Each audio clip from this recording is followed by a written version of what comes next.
Hello, everyone. This is Dr. Crispin, and welcome to the Week 5 live session for this week in international business. We're going to go over a couple of things. We talk about sustainability and poverty, is what this week is all about. I've got a couple of examples here that I want to share with you. One we're going to start off with is Hewlett-Packard and how they use the sustainability model and in their value chains. So let's get started.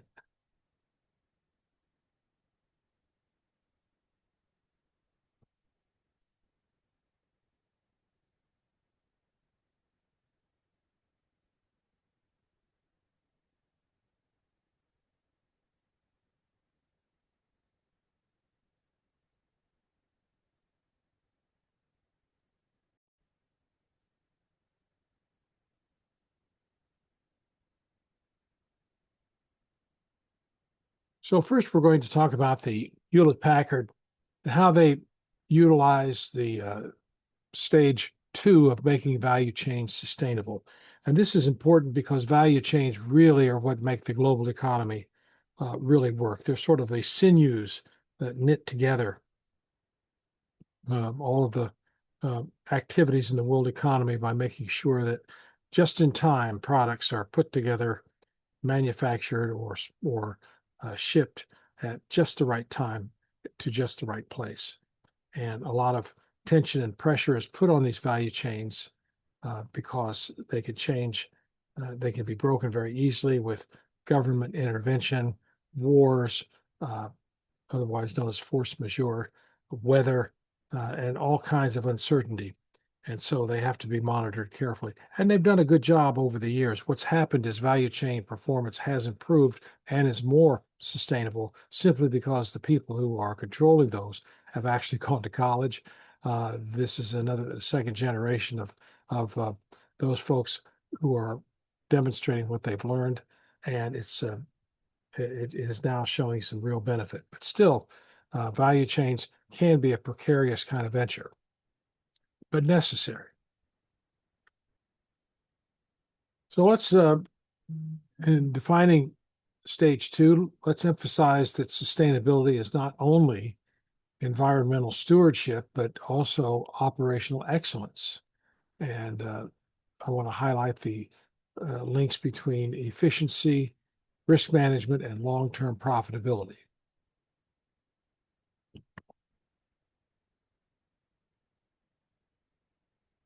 Next, supply chain sustainability creates impact beyond company boundaries, making it a global international venture. And so would we assume that supplier standards can improve labor practices, environmental outcomes, and brand reputations?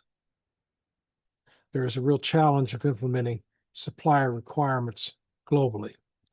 Again, this cuts down on indecision, uncertainty by having these regulations, and we'll talk about the 4-step innovation model of how these value chains have grown and become more resilient.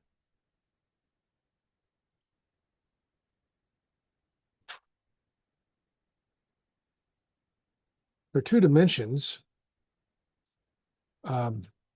international or internal operational excellence and logistics redesign. And let's think about why transportation choices matter for carbon emissions. You are encouraged to consider trade-offs among speed, cost, and sustainability. One of the great carbon emission reducers in the value chain movement has been the ships using low carbon oil or fuel that has dramatically decreased their carbon footprint as they go across the world. This has done a tremendous thing. However, there is a consequence to that. Particles in the atmosphere that are harmful to breathe do have a purpose in that they can reflect light outward, and therefore light is not absorbed as much into the earth, making the earth warmer.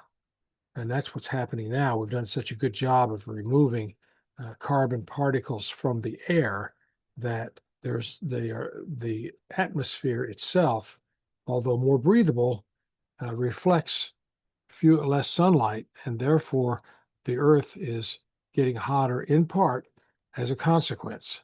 So other changes are going to have to be made again to keep lowering our carbon footprint. So here are some takeaways. Sustainability initiatives should be evaluated as strategic business decisions rather than compliance activity. A compliance activity is a tactical approach. A strategic business decision is something that is implemented and borne out over time and isn't necessarily profitable in the period in which it's implemented or when it's initiated. It may take many terms for it to demonstrate its effectiveness and efficiency, but in the end, if done right, it will, and that's what's important. And that's why it's important to be evaluated as a strategic business decision. Finally, here's a question.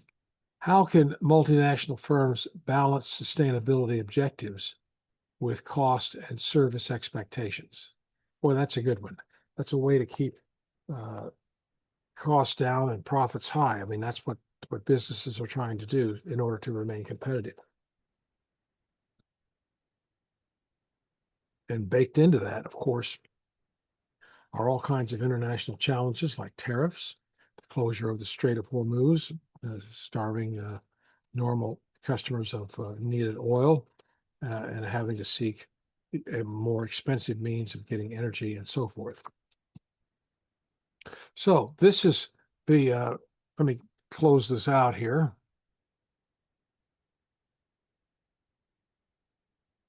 And that was the Hewlett-Packard Stage 2 market value chain and so forth. And it's just sort of one example of how Hewlett-Packard uses that for its creation of their products. They've done an excellent job in both innovation in making some of the finest laser printers at competitive prices throughout the world. And the first laser printer that I bought from Hewlett-Packard was about the size of a desk, and it weighed about as much as a boat anchor, and it cost $1,500. And it lasted. It was a LaserJet 2, and it lasted for 10 or 15 years before finally it gave up the ghost. So it was, again, a durable, functional machine that performed admirably over time. And that got put together efficiently and effectively simply due to, again, global supply chains connecting just then as they do even more better today. One of HP's most significant initiatives were encouraging suppliers to adopt socially and environmentally responsible practices. And they got into recycling all of their printer cartridges, which could be harmful, and so forth. They could also be flammable. So they figured out a way to make collection and reuse of those sustainable. And this is important because a large portion of a company's environment footprint often exists outside its direct operations. And by influencing suppliers, HP extends sustainability standards throughout its supply network in areas that may not normally have these high standards or higher standards. So again, it helps the world come into compliance in a way that it may not. So HP is also focused on achieving high sustainability standards within its two operations. Establishing internal standards creates consistency and accountability across the organization, and it demonstrates leadership and allows HP to ask suppliers to meet expectations that their company itself already follows. And internal sustainability initiatives can also identify opportunities for process improvements, waste reduction, and cost savings while reinforcing a culture of continuous improvement. And that is a way to really support innovation in an organization. Continued organization, aligning with the company's mission. So there are four lessons to remember from this HP presentation. First, sustainability can generate cost savings rather than simply creating additional expenses. And that's why it should be looked at strategically instead of tactically. Second, engaging suppliers can dramatically expand a company's sustainability impact. Suppliers can become experts in some of these areas that Hewlett-Packard, standards that Hewlett-Packard may initiate. But, when they do the reclamation and so forth, there are suppliers and vendors that work with HP that became very good experts, better than Hewlett-Packard and more cost-effective because they had figured out how to do that in a cost-effective manner. Third, environmental performance and operational efficiency can reinforce one another. And that, again, is something that China is effectively doing very well with its solar and wind farms footprint. And it's making big investments in green energy because it knows that over time it's going to be, it has been one of the world's largest polluters, and now it wants to change that and turn itself into one of the world's largest green energy users and providers. And finally, sustainable value chains can become a source of competitive advantage by reducing risk, improving reputation, and strengthening long-term organizational performance. Now let's take a moment to think about what is competitive advantage. Well, competitive advantage is one of three things. Number one, or I guess if I'm in Europe, I'll say number one. Number one, is it faster? Is it cheaper? Or is it of higher quality? Those are the three things that demonstrate competitive advantage. All three are not guaranteed that they can be sustained by the company because the competition is constantly trying to innovate as well. And each competitive advantage item is difficult for the company to create and maintain, but even more difficult for the competition. If you look at Walmart is lower prices, but so their whole approach is how to create lower prices and sustain those lower prices across all of their products across the world and still be the world's largest retailer. This is something that is no easy feat, and to sustain that. So they have invested heavily in different types of technology. They've used their vendors as partners in terms of setting up in-store displays and demonstrations, sharing the cost of advertising and so forth and so on, doing everything they can to get a low-cost product out in front of the public, either by what they do themselves or how they partner with their vendors and suppliers. So that's the strategic aspect in it. And through that commitment, Walmart has done an excellent job in maintaining lower prices, so much so they put that in their slogan. So that is an example of a competitive advantage. So here's a discussion question. Consider whether companies in your industry, wherever you work, could achieve similar benefits through value chain sustainability initiatives, and what barriers might prevent implementation. Barriers could be barriers that your company could control, but doesn't have the will to control it. They could be barriers that are enforced by government through regulation or tariff.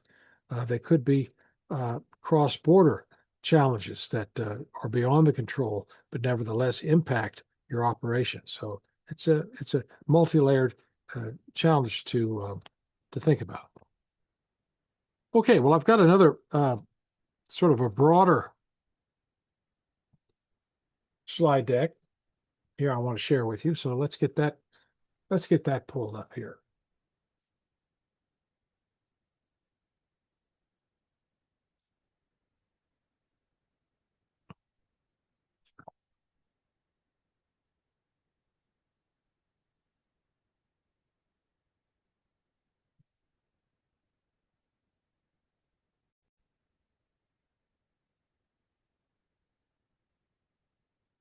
Well, I've entitled this The Blueprint for a Sustainable Economy, Distilling the Risks, Opportunities, and Strategic Mandates of Globalization in the 21st Century. And with this, I also have, with the help of AI, created a sort of a flashy anime graphic. And so we'll take a look and get started. So,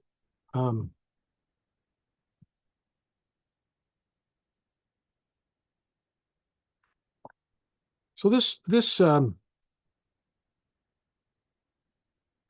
title, we've already discussed the Hewlett-Packard Sustainability Initiative. So this slide represents the concept known as the triple bottom line. And it's represented by three interconnected circles: profit, planet, people. Well, let's go back here. Profit, planet, people. Traditionally, businesses focused primarily on the profit and shareholder value. In today's global economy, however, organizations are increasingly excited to create value in three dimensions simultaneously. In large part, this was because there was no, 50 years ago, there was no notion of environmental impact and that all natural resources were free to use by companies in any way they saw fit. As a result, we saw tremendous pollution in rivers and across land, and it became a tremendous problem that created an environmental awareness. Rivers in the United States, the Hudson River, was so polluted that it periodically caught on fire. That's how bad it was. And of course, it was unfit for fish. And if you caught a fish in it, you would never eat it if you wanted to live. It was not good for boating or recreation or anything. It was merely a cesspool of waste created by companies dumping their waste in it. Well, eventually this began to spill over into the economy and to people's expectations, and it became a real problem and a challenge in negatively affecting people's lifestyle, way of living, and so forth. So people started to think about, we have to do something. Governments got involved. The very first Earth Day was in 1970, in April 1970, where that was the first formal awareness that the United States needed to be ecologically protected, not just the United States, the world. And eventually, this third bottom line started to emerge as important because customers who purchased the goods of these companies made it so. They said, if you don't change and pay attention to what we think is important, we're not going to trade with you. We're not going to purchase your products. Even today, research shows that if a Gen Z is annoyed by a customer service representative, they will walk away from that conversation and never purchase that product again, regardless of how much they liked it. That's how strong people's feelings are. And so that's how this third bottom line became a part of this graphic here.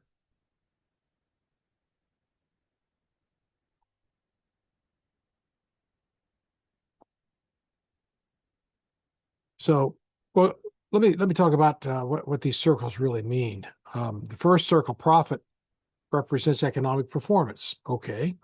Companies must remain financially viable, generate returns for investors, and create long-term competitive advantage.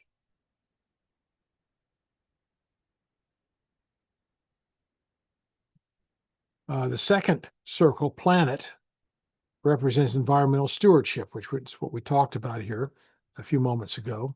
Companies must remain financially viable, generate returns for investors, and create long-term competitive advantage. And again, for planet, organizations are expected to reduce waste, minimize emissions, conserve resources, and mitigate their environmental impact throughout the value chain. And the third circle, people, represents social responsibility. It includes employees' well-being, supplier labor practices, community engagement, diversity and inclusion efforts, and ethical business conduct. These might be present in the home country, but they may not be present in all of the supplier and supply chain countries. So this is where adherence to regulation and policies are important that the company like Hewlett-Packard would enforce over their suppliers. In the end, the downstream effect would be that their employees would become more productive, happier, and continue with the growth pattern. So one of the most important lessons is that sustainability is no longer viewed as a separate corporate responsibility function. Instead, it has become a strategic business imperative. And companies that successfully integrate economic performance, environmental responsibility, and social impact are often better positioned to manage risk, strengthen stakeholder relationships, foster innovation, and create long-term value. Tesla was one of those companies that did exactly what we just mentioned here. And they really developed a very strong and loyal customer base that was all pushed aside in less than 6 months after many years of building that customer base and trust by its founder, Elon Musk, going out and demonstrating his political beliefs that were totally flew in the face of all of the things the Tesla brand stood for. And the backlash was sudden, severe. The sales of Tesla automobiles fell overnight and have still not recovered. And people now even say, I will not be seen driving a Tesla. I will not own a Tesla because of what it represents politically, that are totally against my own beliefs. So remember that your product identifies with customer beliefs as well as customer needs and solving customer challenges. And those companies that put all those together, as we've said here, are the ones that end up doing very well.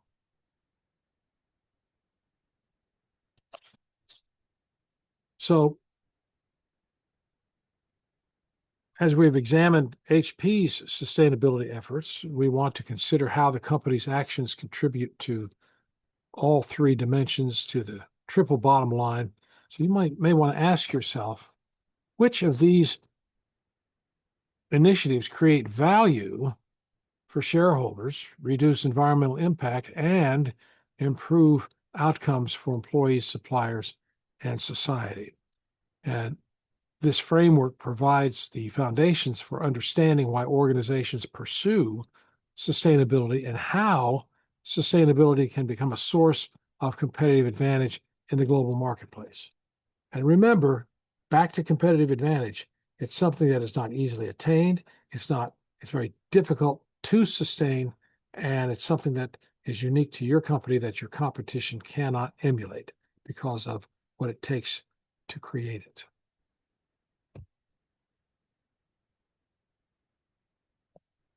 All right, well, let's kind of go through here.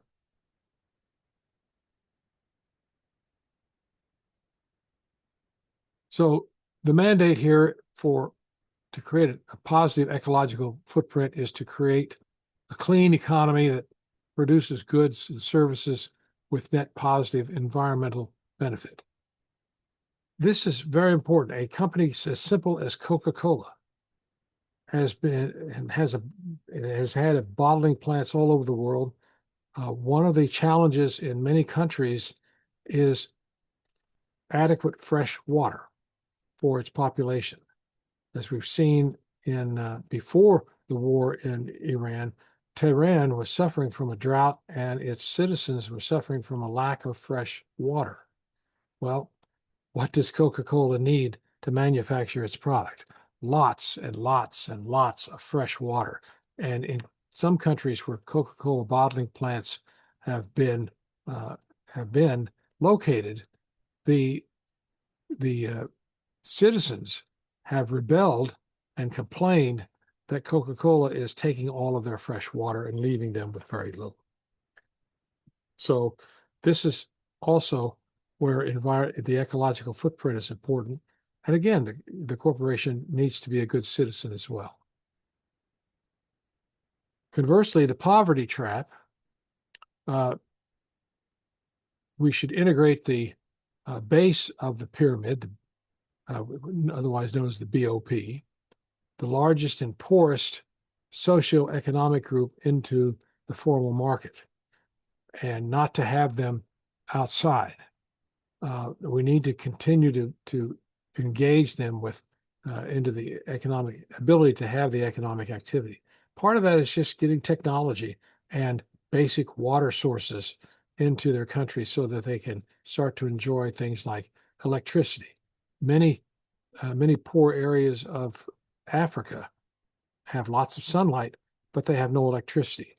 So the government and other private organizations have put together a solar panel distribution network in which folks can have solar panels, a few, not many, but a few that can be given to them that can generate electricity, that can charge cell phones, that can turn on a light, and enable children to study school, and for farmers and others to check markets and so forth. So just that little first step can have a major impact in reducing the poverty level in a country.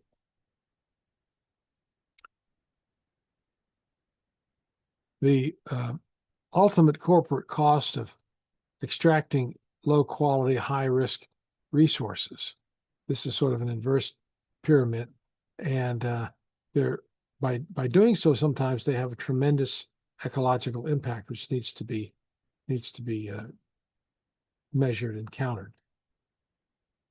In the second half of the slide there, the modern gross domestic product growth is beginning to rise while energy consumption drops. That is really a major positive step. If the whole world, each developing country, developed in the same way that the United States and China did, using as much waste and energy and having as huge negative ecological footprint, the world would be smothered in pollution. And so that's another reason to bring these countries along, to get them out of the poverty level without, again, smothering the world in pollution, doing the growth better than before. So let's decode the ESG alphabet soup. The first of the alphabet soup is GRI, Global Reporting Initiative.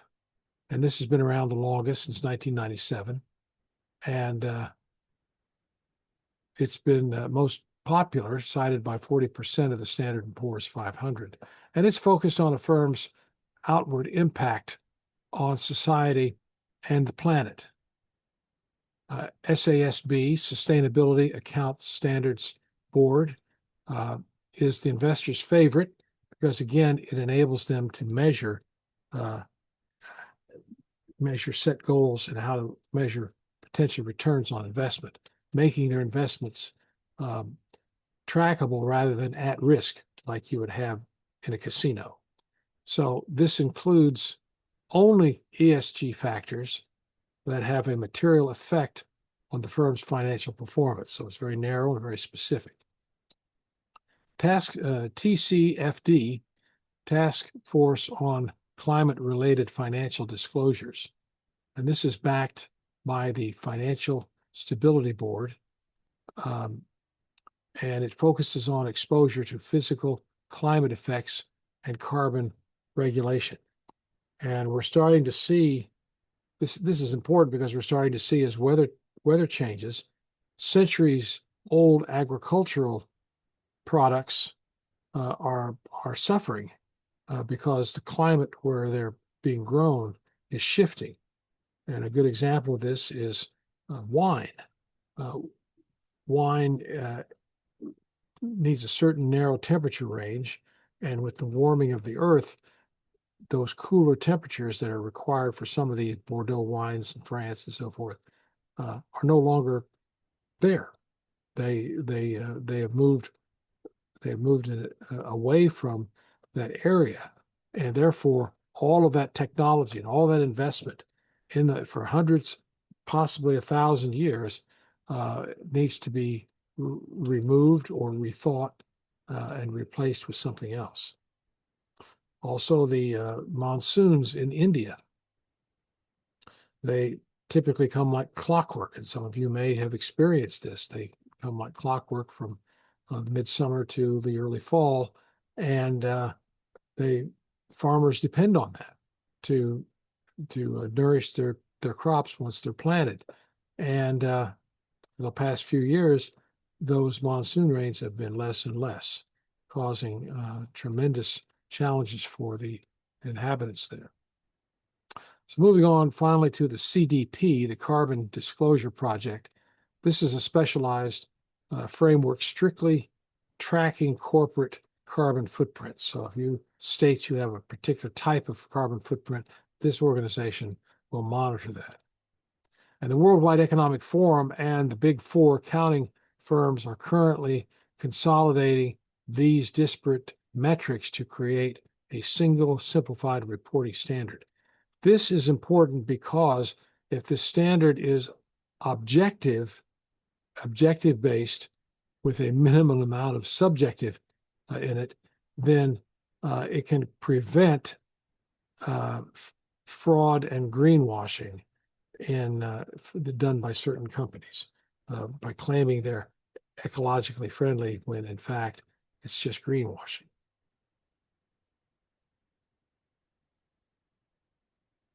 So here's the sustainability staircase, and this is important because it shows how the sustainability evolves up to its highest level, which would be new business models. So it starts off as, like Hewlett-Packard did, make their suppliers compliant with the opportunities presented to them to be a supplier for Hewlett-Packard as part of their supply chain. And then once that takes place, moving up the ladder is the sustainable value chain, putting that into place and sustaining it and making it part of the fabric of the supply chain over time. And then next is sustainable products and services. And this is very important because this is what can develop sustainable advantage.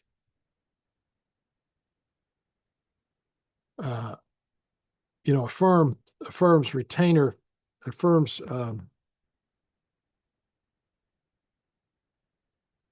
as firms refine their value chains, they often find that sustainable products are more profitable. So all that effort in the beginning has moved the company to a product that is more profitable than it would have been had they not built in these competitive factors. For example, Scott Naturals created savings for both the company and consumers by designing a tube-free toilet paper. You know what I mean by a tube-free toilet paper is that tube that it's like a spindle that and so forth. It's remarkable how much paper is used just to make the tubes. And so if you remove that part and you can just provide the product, the toilet paper itself, without the tube, already you've reduced your carbon footprint significantly and also built-in profit. At stage 4, developing new business models. And this is the final stage, involves creating entirely new ways of doing business. And a primary example is Tesla. We just talked about it earlier, which developed a network of charging stations to provide unique convenience for electric vehicle drivers. Now, depending on where you live, it depends on how many Tesla charging stations there are. Where I am here in North Carolina, the supercharging stations are as far away as 60 miles. But in downtown Los Angeles, you can swing a dead cat and hit one, just about. They are everywhere. But again, the population density in downtown Los Angeles is a metro area of about 30 million people. Here, the whole state of North Carolina is no more than 10 million people. So, but eventually, these stations will continue to proliferate, and they'll, as the electric cars proliferate. So the enabling effect of information technology, this is huge, and we're seeing it change every day. In that AI is washing over all of what companies do and what employees do, just like a huge wave. So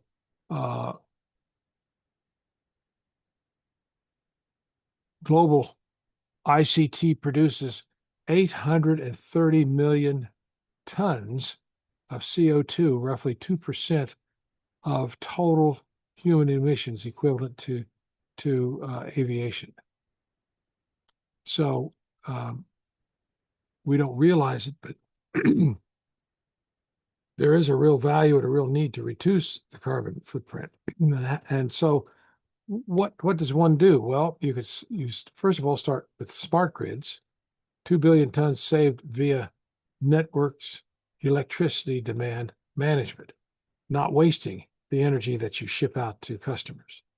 Smart buildings, 1.7 billion tons are saved via automated lighting and ventilation. Don't leave the lights on and when you leave, and only turn on the lights you need when you need them. I belong to a small entrepreneur incubator that was self-contained, and it was open 24 hours. It had keyless entry, and its lights, after the office closed or left at 5, it was still open to users. And it might be dark when you open the door, but as soon as you set foot inside the door, the lights went on. And as you walk through the facility, the lights would automatically go on in front of you, and they would stay on as long as they would need to, but they wouldn't stay on all night. They would shut off eventually. So no matter where you went, you had lights, but you didn't have lights on 24 hours a day. So that alone is saving lots of power and carbon. Logistics and telepresence. This is huge. 1.5 million tons saved by, for instance, telepresence.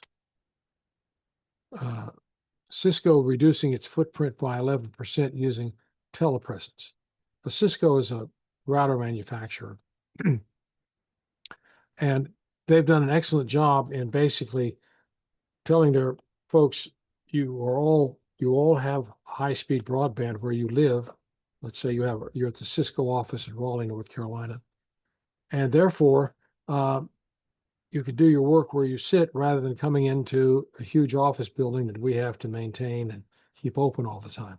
Well, you can see how that has saved, and other companies like it has saved lots of money and added to their profit and performance. So let's talk about the poverty trap, because this is ever present in the world.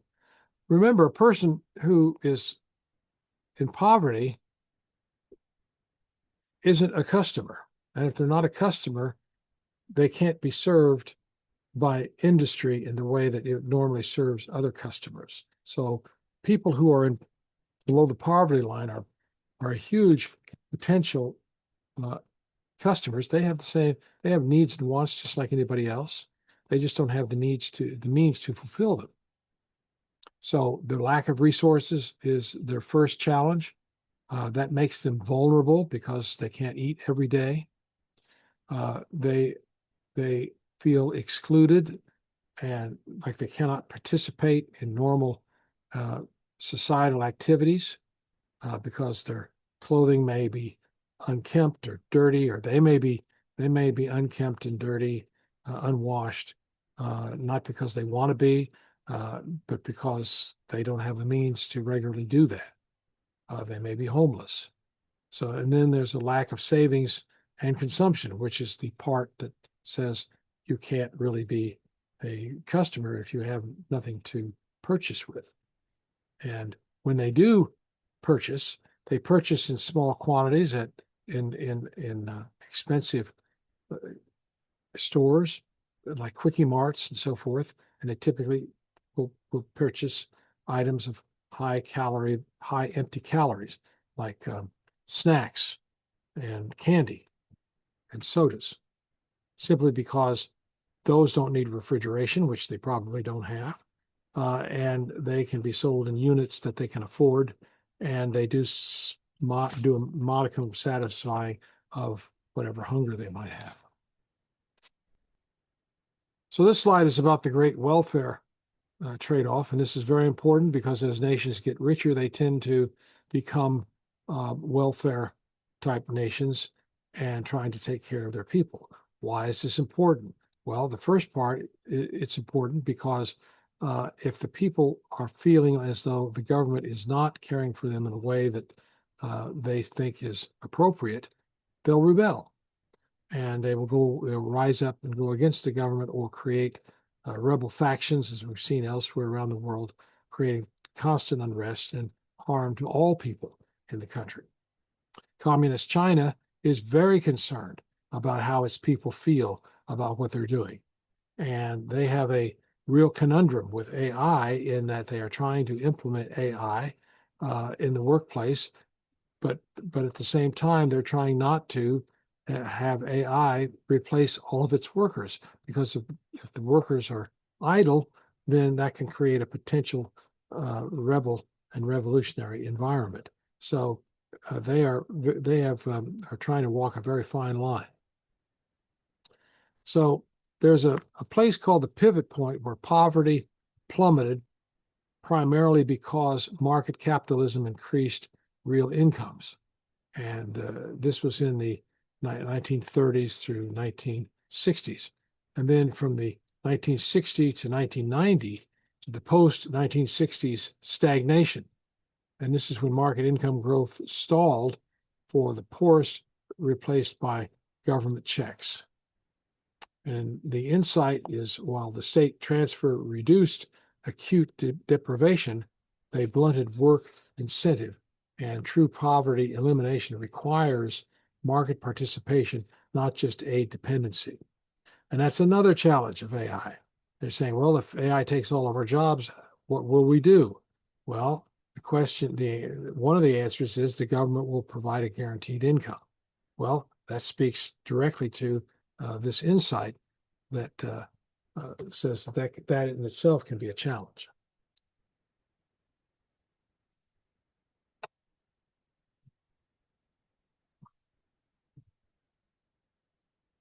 So sizing the base of the pyramid, at the very top, traditional target markets, the saturated, highly competitive, and mostly residing in North America and Europe. I mean, we are very fortunate to to be in that position. Below that, though, are 4 billion potential customers.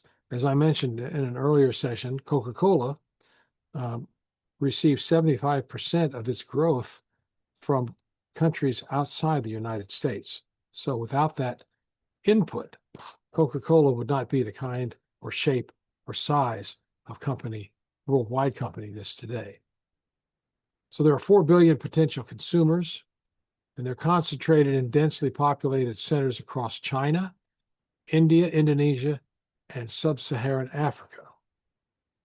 And so those are potential customers, and it's a $5 trillion market, which is significant, and it's unreached consumption potential. So what's the strategic imperative here? What do companies need to be thinking about? And that is treat the poor not as charity cases, but as profitable clients and entrepreneurs, producers. And when that has happened, this is something interesting. When migrants leave their country and they're very poor, and they come to places like Western Europe or the United States, particularly the United States, we find that they have tremendous energy, drive, and capability that are perfect to exploit opportunities in the United States that were never present for them in their existing country. So if you take and provide those opportunities in that country in a similar fashion that they're already here, then you can start to see tremendous growth where these folks will feel like they can produce at home without having to go further afield to find a way of life. There are a couple of models here. The shift in poverty alleviation is important because it should continue. First is the charity model, which features foreign aid and nonprofit and foundations in poverty science. The business model, though, shows BOP strategies designing specific products for the $5 trillion low-income market. This could be, again, things like solar panels, inexpensive water well pumps, and other things that are necessary. Also, one of the first things that poverty-stricken parents will buy when they have the means, if they have children, young children, is they will buy toys, and they will buy things like Pampers and other infant-related products. And so that's a tremendous opportunity for those types of companies to be able to be in there and be available to these folks. Microfinance is another big innovation started in the 1990s, and at providing banking and capitalism to unbankable entrepreneurs. What unbanked entrepreneurs means to a banker means it's an at-risk investment with no sufficient capital collateral. In other words, if the loan goes bad, the banker has nothing to collect of equal value to save their investment. So microfinance, though, has sort of done that with small lending packages so that if there is across the group of small lending folks, if there is some defaults, they're not so great that it causes the whole system to go down. And this has been going on successfully for the last 30 years. And reverse innovation, developing solutions in emerging markets, then repackaging them for developed economies. So if it works in developing nations, hey, it might be a new innovation and work in a developed nation. Base of pyramid innovation in action, the Tata Nano. This looks like the little Fiat automobile here, but first of all, this is important because it allows mobility for individuals and families.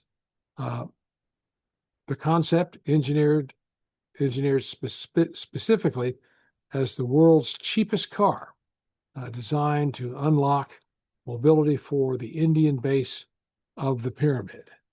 So India has 1.5 billion people, and they have a vast range of wealth from the very richest to the very poorest. And this type of mobility will enable people to get to work, take their families, and have recreation, do all kinds of things. The execution gap, though, is despite aggressive cost cutting, the Nano struggles. It suffered from early quality control issues, proving that base of pyramid consumers still demand reliability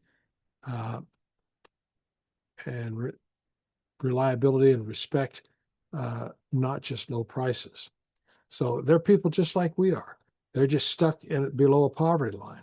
And that's the thing that industries and government must continue to remember.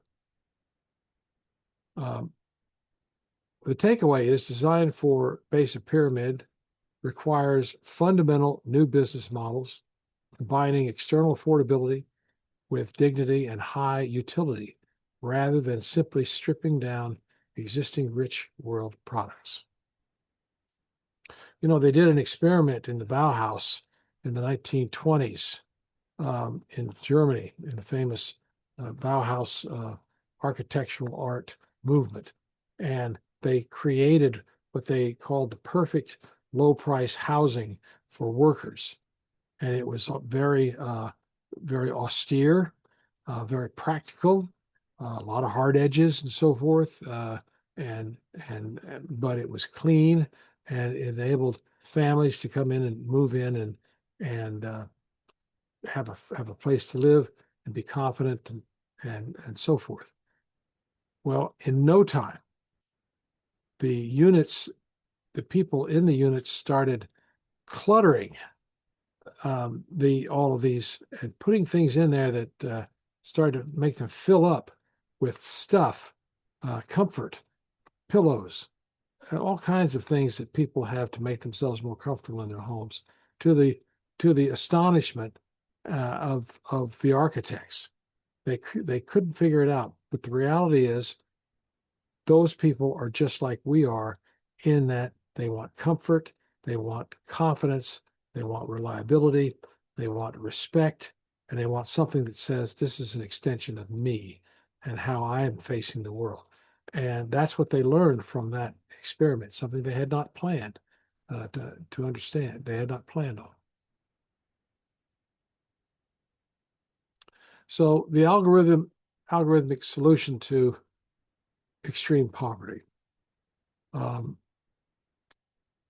problem means that proxy means testing that uses crude indicators such as housing materials to assign aid, missing up to 80% of those who belong below the poverty line. So measurement is something that is very important.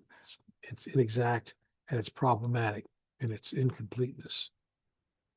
Here's the solution, though. Machine learning targeting algorithms assigned customized cash transfers to directly close the individual poverty gap with high precision.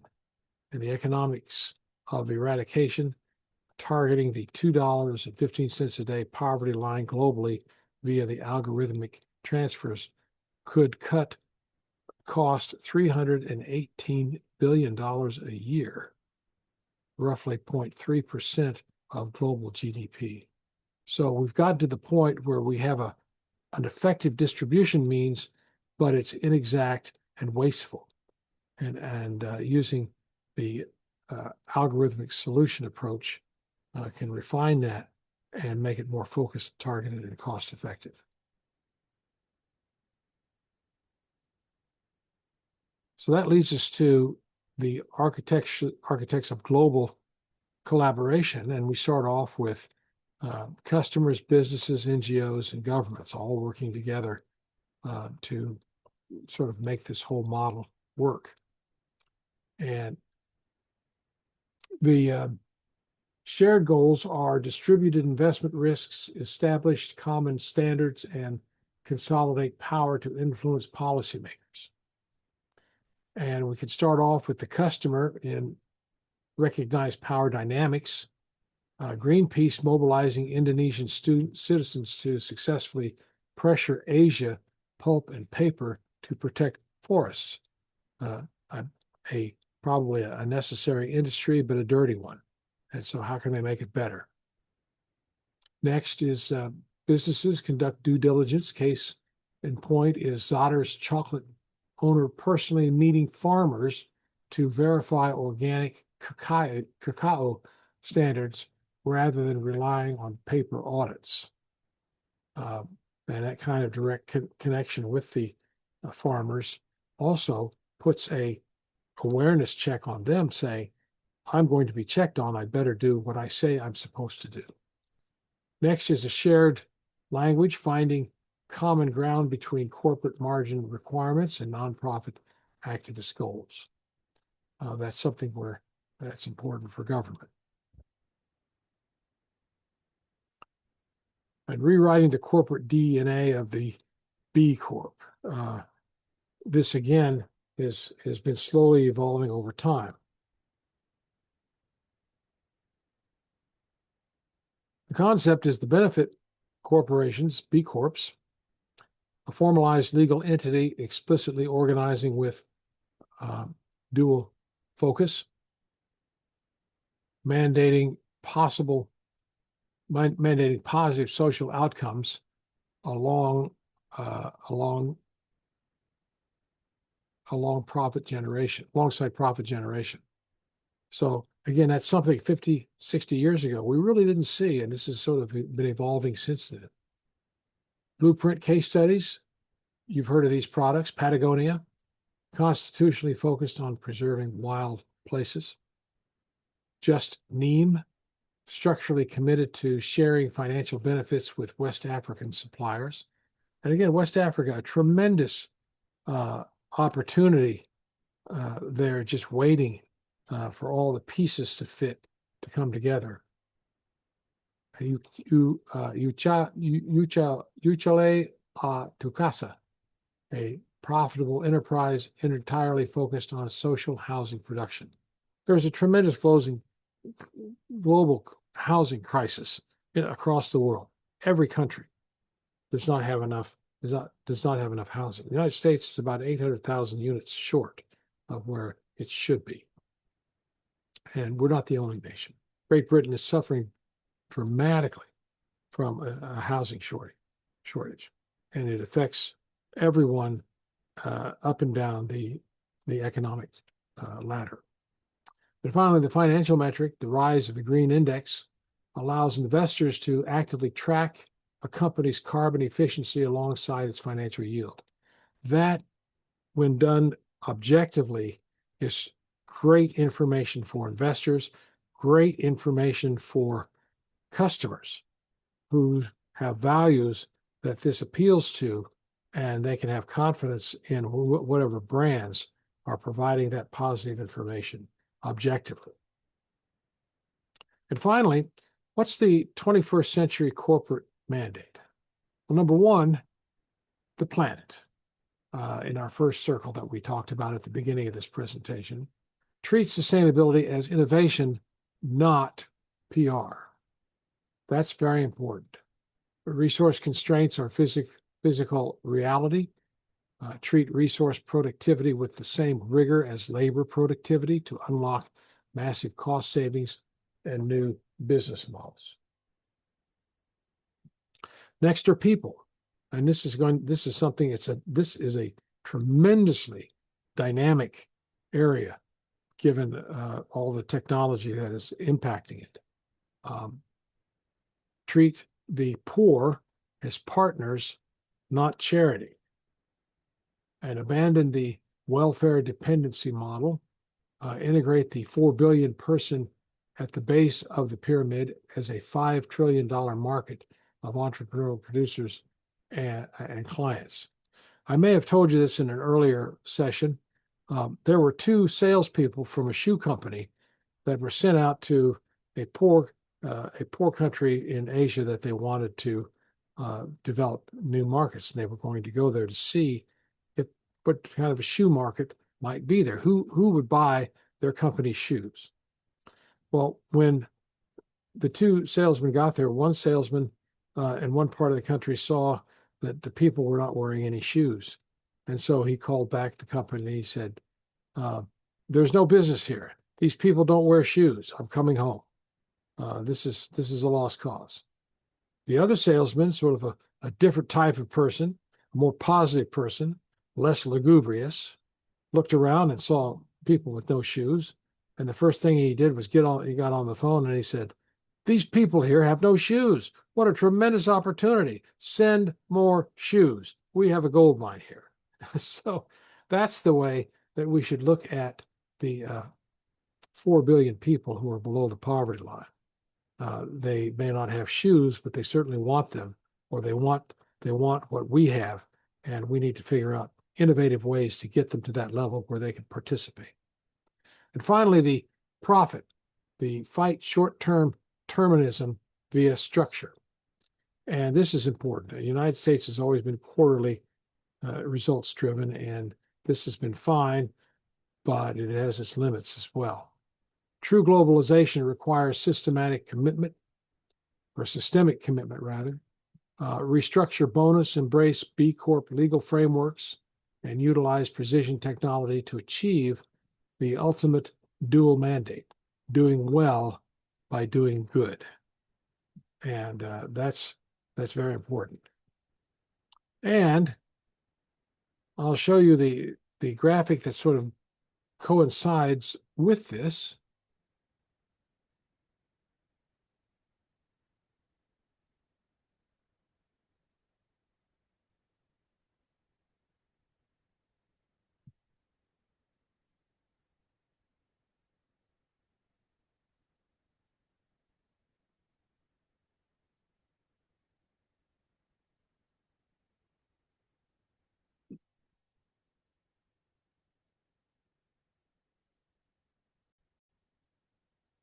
There we go. I thought maybe everyone loves anime, so I decided to put this in this style. But again, you can see the different things we talked about, the resource pyramid constraint. We talked about the poverty trap and how those folks want what we want, but they lack certain things, key essential things. Some in part the government has not provided, some in part businesses have not provided, and so forth. I love the one, the man with the dollar sign as a head, fighting short-termism. How true. and to be able to shift focus. The 4 stages of innovation, there are only 3 listed here, with number 2 being missing, but you learned about number 2 in our presentation. And again, the poor folks provide us with a $5 trillion business opportunity. So I'll post that. I'll put that in the classroom, and so you'll all be able to have that as a reference along with the PowerPoint. All right. Well, we've come to the conclusion of our presentation. I want to thank you all, for those watching the recording. Thank you for staying with us, and you all are doing a really great job. I'm really impressed by all of your papers. I'm impressed by the timeliness, the quality, and the enthusiasm. I just want you to know that all that's been well received by your professor. Keep up the good work. You're doing a good job. We're almost halfway there. So the main thing is keep moving ahead, finish strong, and you'll be ready for your next class. In the meantime, I'll see you in class. Good night, everybody.